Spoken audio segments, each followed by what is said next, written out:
Olá, meu irmão, minha irmã, seja bem-vindo ao nosso estudo do Catecismo da Igreja Católica. Hoje nós estamos realizando a nossa 16ª aula, em que nós meditaremos a respeito dos mistérios da vida de Cristo. Nós estamos fazendo todo um estudo dos artigos de fé que nós encontramos no Creio da nossa Igreja Católica e hoje nós falaremos um pouquinho a respeito da infância de Jesus, dos mistérios de sua vida oculta até o momento em que ele está lá no templo, se encontrando com os doutores da lei e os fariseus, aquilo que nós chamamos de a perda e o encontro do menino Jesus no templo. Mas antes de nós começarmos o nosso estudo, vamos rezar um pouquinho para que Deus nos conduza, para que o Senhor possa nos mostrar a sua vontade. Nós estamos aqui reunidos em nome do Pai, do Filho e do Espírito Santo. Amém.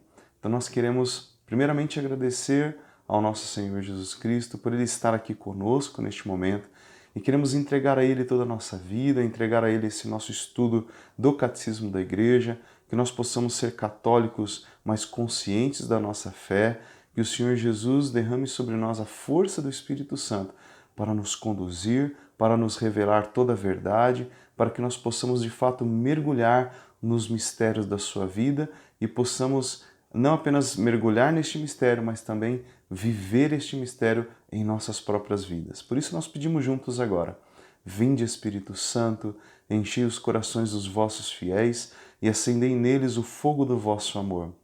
Enviai o vosso Espírito, e tudo será criado, e renovareis a face da terra. Oremos. Ó Deus, que instruístes os corações dos vossos fiéis com a luz do Espírito Santo, fazei que apreciemos retamente todas as coisas, segundo o mesmo Espírito, e gozemos sempre de sua consolação, por Cristo Senhor nosso. Amém. Santa Maria, Mãe de Deus, rogai por nós. Em nome do Pai, do Filho e do Espírito Santo. Amém.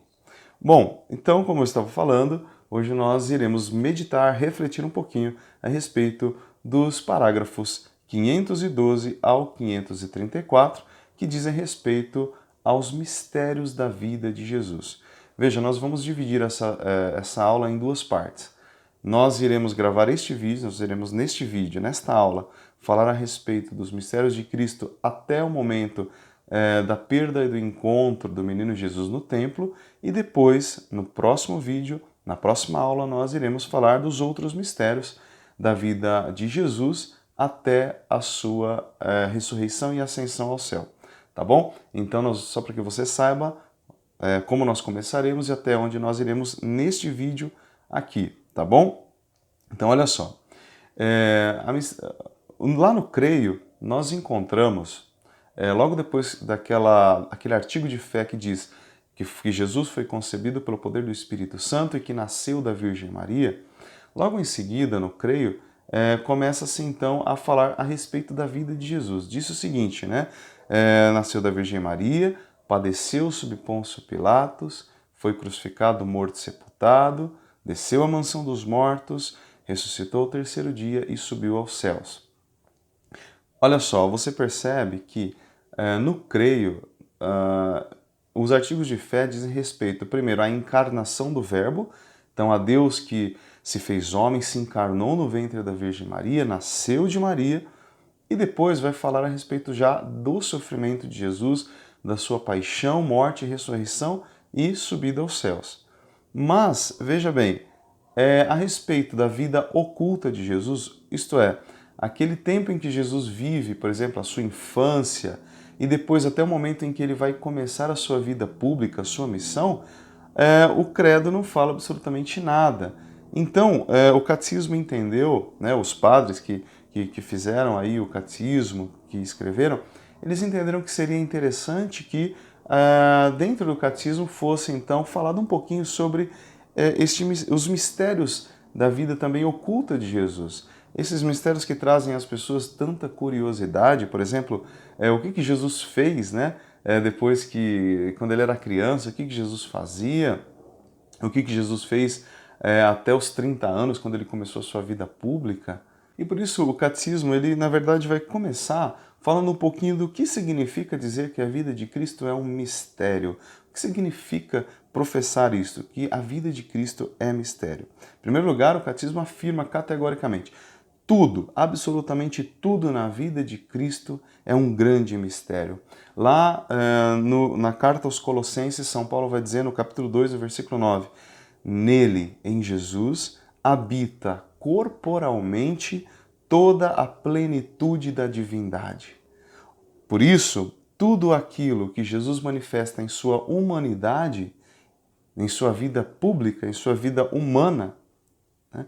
Tudo aquilo que nós podemos ver em Jesus, tudo aquilo que Jesus realizou durante a sua vida, é uma expressão, é um sinal, é, como diria a igreja, é um sacramento da sua divindade. Aquilo que Jesus exterioriza em sua vida, tudo aquilo que Jesus pratica em sua vida humana, terrestre, é uma expressão da sua vida divina. Desde a sua concepção até a sua ascensão ao céu, manifesta a sua divindade, tá bom? O seu corpo humano ele expressa o seu ser divino, ok? Então a igreja diz também o seguinte, que toda a vida de Cristo é uma revelação do Pai. Portanto, toda a sua vida é revelação do amor que Deus tem por nós. Tudo que Jesus fez, cada gesto, cada ato, cada palavra, cada sorriso, cada abraço de Jesus é a manifestação do amor do Pai por nós. Como Jesus vai dizer a Filipe, aquele que me vê, vê também o Pai. Quem me vê, Filipe, vê o Pai. Então, também toda a vida de Cristo é mistério de redenção.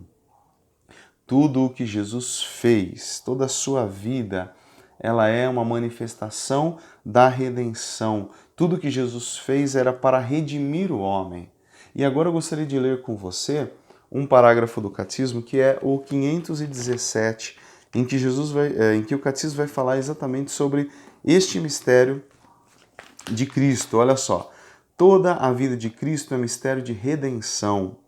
A redenção nos vem, antes de tudo, pelo sangue da cruz, mas este mistério está em ação em toda a vida de Cristo. Já em sua encarnação, pela qual, fazendo-se pobre, nos enriqueceu por sua pobreza. Em sua vida oculta, que, por sua submissão, serve de reparação para a nossa insubmissão. Em sua palavra, que purifica seus ouvintes, em suas curas e em seus exorcismos, pelos quais levou nossas fraquezas e carregou nossas doenças, em sua ressurreição, pela qual nos justifica. Viram? Toda a vida de Cristo é uma vida para redimir a humanidade. Ele redimiu o ser humano. E também o Catecismo vai dizer, agora no parágrafo 518, que toda a vida de Cristo também é mistério de recapitulação. Ele veio para restabelecer o homem que estava caído. E agora eu vou ler com você o parágrafo 518 que fala sobre isso. Olha só. Quando ele se encarnou e se fez homem, recapitulou em si mesmo a longa história dos homens e, em resumo, nos proporcionou a salvação, de sorte que aquilo que havíamos perdido em Adão, isto é, sermos a imagem e a semelhança de Deus, o recuperamos em Cristo Jesus. É, aliás, por isso que Cristo passou por todas as idades da vida, restituindo com isto a todos os homens a comunhão com Deus. Viram? Então todo o mistério da vida de Cristo é um mistério de recapitulação. Ele restaura o homem, ele dá ao homem, porque Jesus, veja, ele se encarna, então ele se torna um embrião, ele se torna um bebê, ele se torna uma criança, um jovem, um adulto, ele passa por todas as fases da vida humana, porque ele está, digamos, reescrevendo aquilo que o primeiro homem, Adão, havia desfeito. Tudo aquilo que Adão tinha bagunçado, Jesus veio para reescrever, veio para reorganizar, colocar tudo no lugar. Então ele recapitula a vida humana. Agora, o corpo humano é precioso, a vida humana em todos os seus aspectos é importante, é preciosa, é sagrada. O nosso corpo é sagrado, o nosso espírito é sagrado, a nossa infância, a nossa juventude, a nossa vida adulta, tudo o que nós somos, tudo que constitui a vida humana agora é precioso, é sagrado aos olhos de Deus, porque Cristo se encarnou, ele se fez um de nós, ele entrou para a nossa raça, a raça humana, e ele restituiu tudo aquilo que nós havíamos perdido por causa de Adão. É bonito demais isso aqui, não é? O que o catecismo coloca. Então agora nós podemos continuar com o nosso estudo, dizendo o seguinte, prosseguindo aquilo que o catecismo nos diz, né? A riqueza de Cristo é destinada a todo homem. Então tudo aquilo que nosso Senhor Jesus Cristo, ele ganhou para nós, tudo aquilo que ele trouxe para nós, ele trouxe para cada ser humano individualmente. Para mim, para você que agora está assistindo a essa aula, você é digno, você recebeu toda a riqueza de Cristo, da sua paixão, da sua vida, a sua vida redentora, né?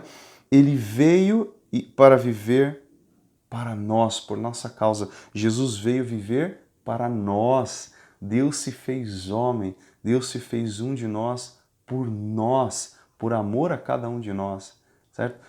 Jesus ele veio, Deus se fez homem porque ele nos ama. Deus se fez homem por nossa causa, para se doar a nós. Deus não é egoísta, Deus não pensa só nele, muito pelo contrário, ele pensa em nós. Ele deixou a sua condição de ser divino, ele não deixou de ser Deus. Veja, quando ele se fez homem, obviamente a gente já sabe, ele não deixou de ser Deus, mas ele abriu mão, né? Ele abriu mão de sua, digamos, apenas divindade para se tornar um de nós, um ser humano limitado, certo? Um ser humano que sente dor de barriga, um ser humano que sente fome, sente sede, fica cansado, fica angustiado. Ele fez isso porque ele nos ama, porque ele queria participar da nossa vida. Ele queria sentir o que nós sentimos. Ele queria sentir as nossas dores. Ele queria sentir ainda mais, agora não apenas só como Criador, mas se fazendo ali da raça humana, querendo ou não, é também criatura, não é? Nós somos criaturas de Deus. Então ele experimentou o que uma criatura experimenta. E agora, como vai nos dizer São Paulo, por causa disso ele pode se compadecer das nossas dores, dos nossos sofrimentos, porque ele se fez um de nós, ele experimentou a nossa dor, né? Também, ele é, segundo o catecismo, o nosso modelo em tudo. Jesus, ele é o nosso maior modelo. Ele é, diz o catecismo, o homem perfeito. Então, se você quer se espelhar em alguém, você deve se espelhar em Jesus. Se eu quero me espelhar em alguém, eu tenho que me espelhar em Jesus. É claro, eu posso me espelhar na vida dos santos, que foram aqueles que mais se aproximaram do modelo que é o próprio Cristo. O próprio São Paulo depois vai dizer, né, na sua carta, sede meus imitadores, como eu sou de Cristo.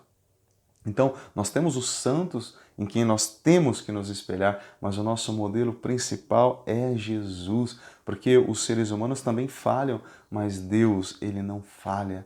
Jesus nunca cometeu um pecado, Jesus nunca falhou na sua vida, porque ele é Deus feito homem, ele é perfeito. Portanto, Jesus, ele é o nosso modelo de vida. Então, nós temos que nos espelhar nele. Nós somos chamados de cristãos, que significa, na verdade, ser o quê? Não apenas seguidor de Jesus, mas significa ser um outro Jesus, ser um outro Cristo nesse mundo. Eu sou um representante dele. Eu tenho que, de tal forma, viver uma vida que as pessoas possam olhar para mim e ver o próprio Cristo. Eu tenho que ser imagem do Senhor, eu tenho que ser imagem de Jesus neste mundo, reflexo dele, reflexo da sua bondade, do seu amor, e eu tenho que ser também a luz que Jesus é para as outras pessoas. Portanto, nós temos que nos espelhar nele. Por quê? Porque ele é o homem perfeito. Ele é o homem equilibrado, ele é o homem em harmonia com Deus, em harmonia com a natureza, em harmonia com as pessoas. Ele é a plenitude daquilo que nós devemos ser. Então, vamos olhar para ele, né? Nele está escondido o mistério do próprio homem. Tudo o que ele viveu foi para que pudéssemos vivê-lo nele e ele em nós. Uma comunhão perfeita. Jesus também quis viver o que nós vivemos e ele quis que nós pudéssemos também viver o que ele vive. Ou seja, ele veio para nos divinizar, para que nós pudéssemos também experimentar a sua graça, né? E aí, depois que o catecismo faz essa introdução aos mistérios da vida de Cristo, e eu creio que você tenha entendido, né, que toda a vida de Cristo, portanto, é um mistério, né? É um mistério por quê? Porque nela, na vida dele, na vida humana de Jesus, está manifestada, ao mesmo tempo que oculta, também manifestada toda a sua divindade, tudo o que Deus pensa, como Deus age. Quem olha para Jesus vê o Pai.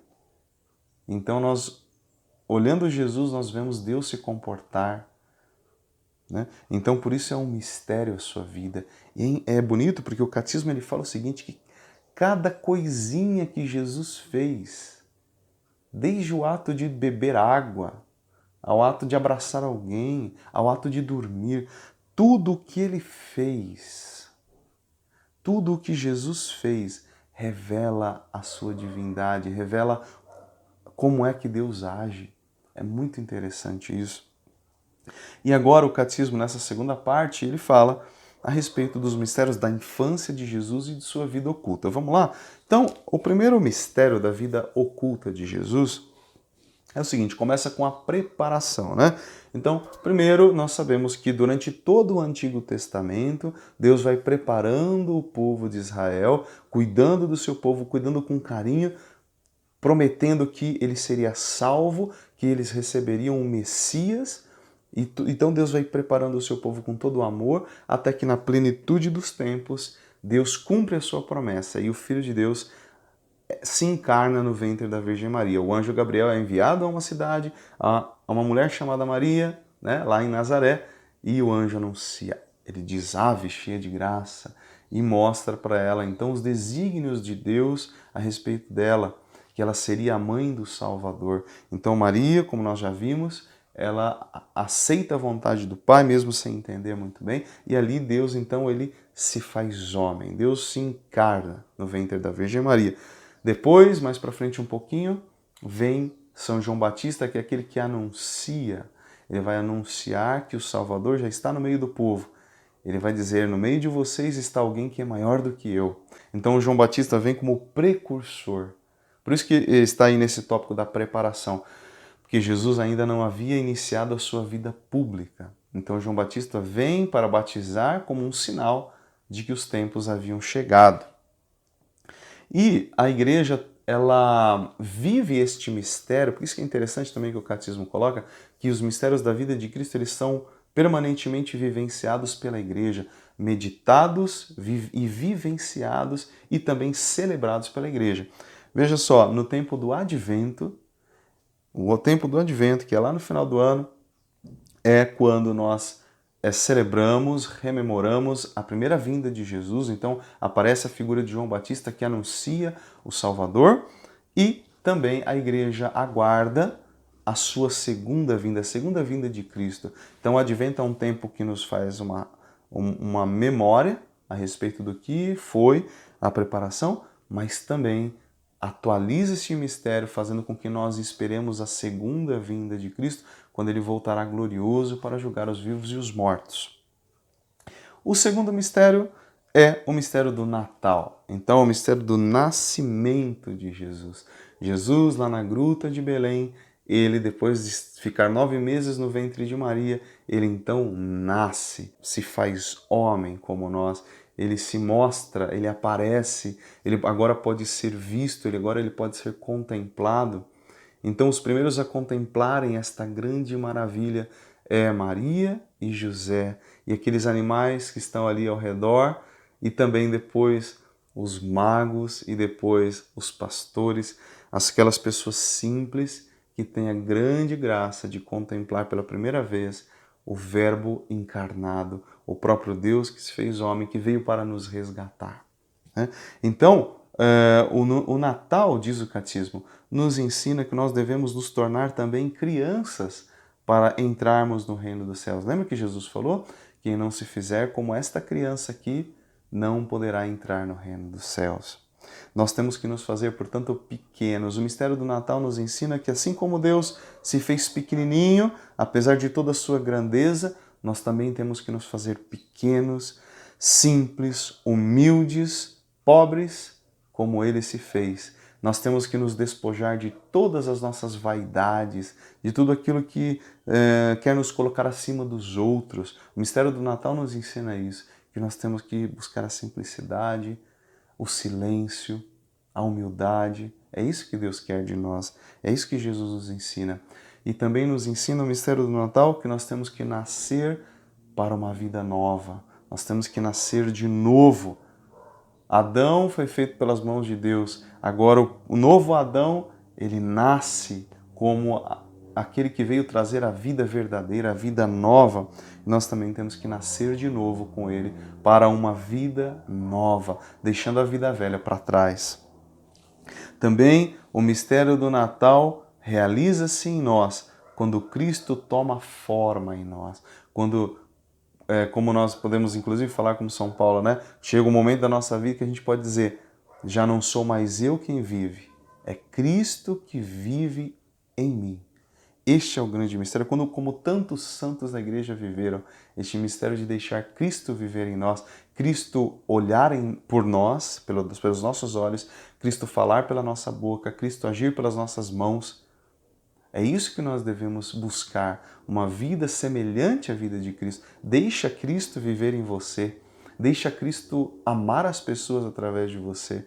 Se nós nos propusermos em viver uma vida como a vida de Cristo, ou melhor, deixar o próprio Cristo viver em nós, com certeza este mundo será transformado, com certeza as pessoas serão curadas, porque quando somos nós a conduzir a nossa própria vida, muitas vezes nós fazemos besteira, não é verdade? Quando nós fazemos as nossas próprias vontades, nós deixamos de deixar Deus viver em nós, Cristo viver em nós. Vamos, portanto, pelo mistério do Natal, o mistério da encarnação do Verbo, deixar o Cristo nascer e viver em nós.